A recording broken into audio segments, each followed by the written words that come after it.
Hi, Kathleen Selmans here. I'm the CEO and co-founder of Amplified Now, a video-first content marketing agency that helps purpose-driven organizations create a content marketing strategy that converts.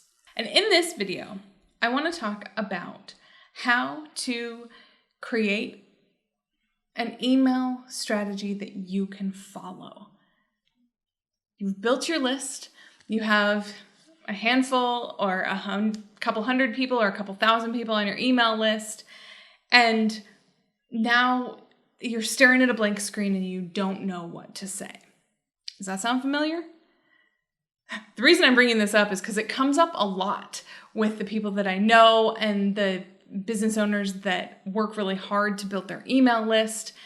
They have a hard time understanding what they should be saying to their list. And it comes down to a number of things. But really, the main thing is transformation. So when we tell stories in marketing, it's really easy and natural to want to put ourselves in the center of the story, but that's not what people do. That's not what people relate to. That's not how people will connect with your message. You don't ever want to send emails that nobody cares about.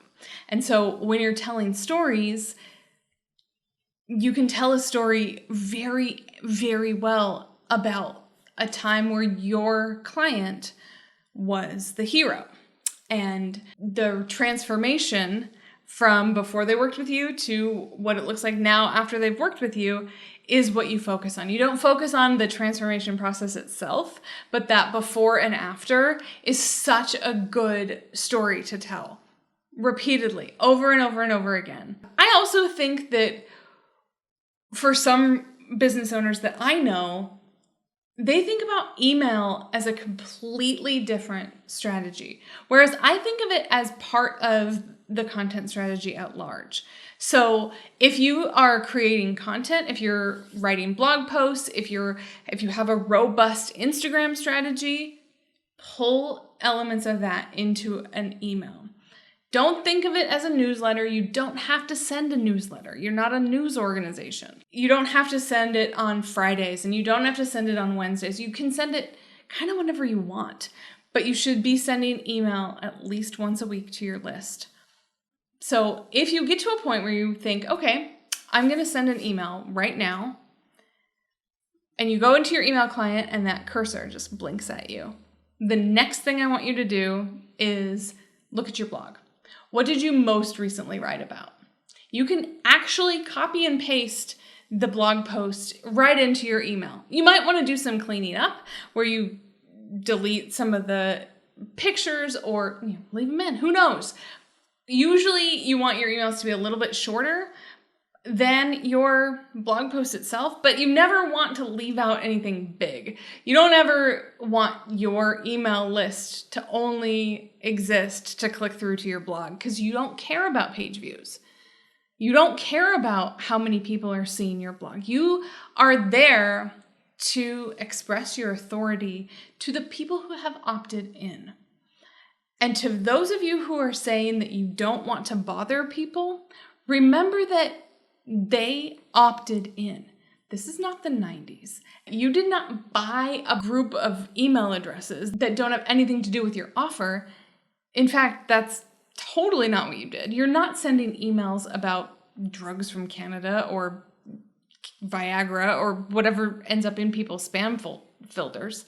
What you're doing is sending emails to people who opted in on your thoughtfully crafted opt-ins, and you're sending them reminders of your authority, your expertise, and occasionally you're giving them reasons to connect with you. So add links in your email, end your emails with a call to action. You want every email to have a story, a point, and a call to action, which is exactly how you're building your blog posts as well. If you're writing a 10,000 word blog post, don't put the whole thing in your email. There's probably sections. Put each section into an email. Put a section into an email. The point of your list is to communicate your knowledge, your expertise, your authority on your industry, on the subject that you are the expert in. I hope this is helpful. I created this for a couple of very specific people in my world who do have a hard time thinking about what their list wants. And I will say to you what I have said to them. They want to hear from you. And even if they're not ready to buy from you right now, they do need more education about what it's like to work with you, or what your industry is like, or how you stand out in your industry. And since you're already doing that in a purpose-driven, conscious way in your videos or on your blog or on your podcast or wherever you're creating content, you just pull that back in to your emails. If this was helpful for you, send me your most recent email, and I will see you in a future video. Talk to you soon. Thanks.